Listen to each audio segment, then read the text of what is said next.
दोस्तों नमस्कार, मैं उपेंद्र यादव। दोस्तों रीट शिक्षक भर्ती 2020 की जो 90-10 का जो वेटेज हुआ है, हम पिछले 3 साल से संघर्ष कर रहे थे। 7 जून 2019 की वो तारीख मुझे आज भी याद है कि अशोकनगर थाने में हमें 85 लोगों को जेल में जाना पड़ा था। पूर्ववर्ती सरकार में राजेंद्र राठौर यूनुस खान की अध्यक्षता में जो कमेटी बनी थी, उसमें भी हमने मजबूती से मांग उठाई थी, लेकिन हमें सफलता नहीं मिली। लेकिन जब कांग्रेस सरकार को समर्थन दिया तो हमने घोषणा पत्र में रीट की विसंगतियां दूर कराने की उनके घोषणा पत्र में हमारा मांग शामिल करवाई। उन्होंने शामिल किया कि हमारी सरकार बनेगी तो हम तमाम विसंगतियां दूर करेंगे। दोस्तों एमए के आधार पर बीएड करने वालों को भी हमने शामिल करवाने की मांग रखी थी, कॉमर्स वालों को भी शामिल करवाने की मांग रखी थी, लेकिन एमए के आधार पर बीएड करने वालों को शामिल नहीं किया गया। जो बड़ा दुखद घटना है, उनको शामिल करना चाहिए। जो वेटेज वाली जो हमने लड़ाई लड़ी थी, क्योंकि स्नातक का 10% होना चाहिए, हालांकि हमने तो 5% के लिए कहा था, लेकिन उन्होंने मना कर दिया था कि 5 नहीं हो सकता। और लगातार आपको वीडियो के माध्यम से, ट्वीट के माध्यम से आप लोगों को अवगत भी करवा दिया था कि हमारी एक ऐतिहासिक जीत है। क्योंकि दोस्तों ये चीजें आप जानना चाहो सत्यता के लिए, तो 24 दिसंबर 2019 का जब 7:30 बजे जब मुख्यमंत्री शिक्षा मंत्री से मुलाकात हुई थी, उसके बाद आज 8:05 का उनसे साथ मेरा वीडियो था। उसके बाद मैं घर आके मैंने लाइव के माध्यम से आपको सूचित भी किया था कि रीट में स्नातक का वेटेज कम होगा और राजस्थान का सामान्य ज्ञान भी जोड़ा जाएगा। जब उस समय मैंने माननीय शिक्षा मंत्री जी को पूछा था, शिक्षा मंत्री जी ने कहा था कि जिस फर्स्ट लेवल पर्यावरण है उसमें हम थोड़ा सा सामान्य ज्ञान बढ़ा देंगे, जिससे राजस्थान के अभ्यर्थियों को ज्यादा ज्यादा फायदा हो, उनको ज्यादा ज्यादा ज्ञान हो। इसके अलावा लेवल 2 में भी हम सामान्य ज्ञान कहीं ना कहीं एडजस्ट करने की कोशिश करेंगे, जिससे राजस्थान के अभ्यर्थियों को ज्यादा फायदा हो। उस समय शिक्षा मंत्री जी ने मुझे कहा था, आप वो वीडियो जाकर देखोगे तो उस वीडियो में यही बात निकल के आएगी, क्योंकि वो 24 दिसंबर 2019 की बात है, यानी कि आज से 1 साल पहले की, यानी कि आज 22 है, 1 साल 2 दिन और बच के उस दिन का आप मेरा वीडियो उठा के देखिए। उसमें मैंने सबसे पहले, क्योंकि जब वार्ता हुई थी हमारी, और वार्ता के बाद मैं उस भर्ती के लिए धन्यवाद भी दिया था, और जो विसंगतियों के लिए शिक्षा मंत्री के साथ बैठ के मेरा वीडियो है, उसके बाद मेरा लाइव है, तो सच्चाई आप लोगों तक पता चलेगी हमने कितना संघर्ष किया। उससे पहले हम जेल भी गए, हमने लाठियां खाई वेटेज के लिए, क्योंकि फर्जी डिग्रियां लेके लोग नौकरी लग रहे थे। इसलिए हमने कहा स्नातक का वेटेज कम होना चाहिए, क्योंकि बहुत ज्यादा लोगों को नुकसान हुआ था। रही बात वो प्रमाण पत्र की वैधता बढ़ाने वाली, मैंने बात रखी थी तो उस समय साफ मना कर दिया कि वैधता नहीं बढ़ेगी, क्योंकि हमें 12-13 साल की बढ़ानी पड़ती है, इसलिए 18 वालों की नहीं बढ़ेगी। कुछ लोगों की मांग लगातार आई थी, लेकिन दोस्तों मैंने आपकी बात रखी थी तो उन्होंने साफ मना कर दिया था। इसके अलावा दोस्तों ये तो रीट 2020, हाँ एक चीज और निकल के आ रही है। कल जो सोशल मीडिया पे जो टीवी के जो स्क्रीनशॉट आ रहे थे कि आचार संहिता आज और कल कभी भी लग सकती है, तो दोस्तों जैसे ही मुझे पता चला, मैंने माननीय मुख्यमंत्री जी के सक्षम अधिकारियों को और संबंधित एजुकेशन के अधिकारियों को मैंने अवगत करवा दिया था। वो स्क्रीनशॉट भी उनको व्हाट्सएप कर दिया था, फोन के माध्यम से बता दिया था। पिछले कुछ दिनों से, 1-2 दिन से जो माध्यमिक शिक्षा बोर्ड के जो अध्यक्ष हैं वो जयपुरी है, इसी संबंध को लेकर जो यहाँ है प्लान में है, शिक्षा विभाग का जो प्लान है, एक विभाग वो है, इसका खंड है, भाग है, उसमें इसको विज्ञप्ति को लेकर कार्य चल रहा है। विज्ञप्ति कभी भी जारी हो सकती है, आज हो जाए, कल हो जाए, परसों हो जाए, कभी भी विज्ञप्ति आपकी जारी हो सकती है, जिसकी पूरी तैयारी हो चुकी है। एक दिमाग में एक बात चली थी आप लोगों की कि फिर से आचार संहिता के चक्कर में फाइल न अटक जाए।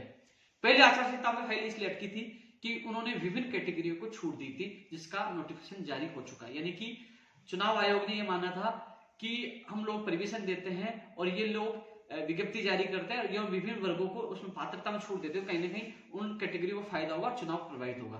तो वो नोटिफिकेशन आपको पता जारी हो चुका है, वो नोटिफिकेशन जारी हो चुका है। अब ऐसा नहीं कि लाभ होगा, अब विज्ञप्ति जारी होगी केवल पात्रता परीक्षा की।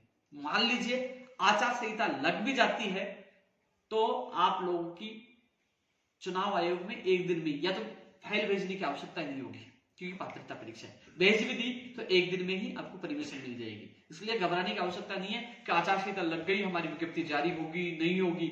इसलिए आपकी विज्ञप्ति 100% इसी महीने में जारी होगी और 25 अप्रैल को एग्जाम होगी। आपने देखा केविट सरकार ने लगा दी है।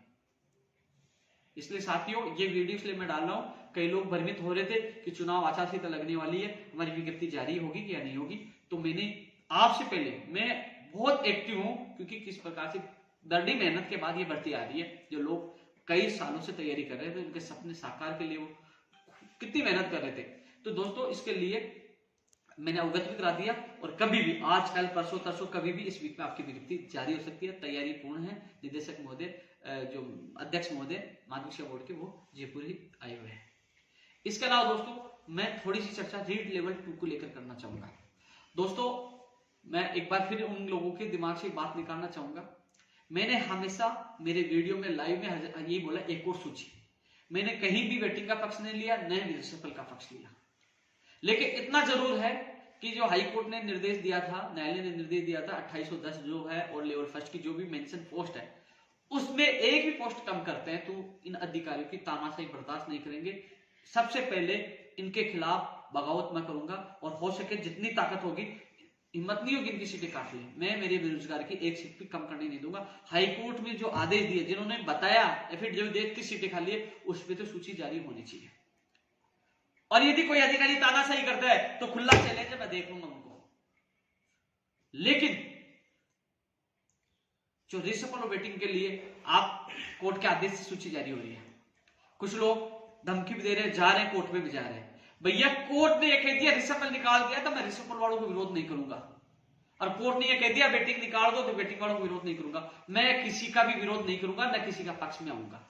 मेरा काम है एक और सूची जारी करवाना। आप कुछ सोचिए यार, दो पक्ष बने हुए, एक का बोलता दूसरा गाली देता है। मेरी गलती यही थी कि अनशन करना, लाठियां खाना, जेल जाना और सीएम से जिद करके आपकी सूची जारी करवा रहा हूं, और उसके बावजूद भी दो पक्ष बन गए। बस उलझा तो बढ़ती को नहीं, बस इसलिए आप समझिए मैं किसका साथ दूं।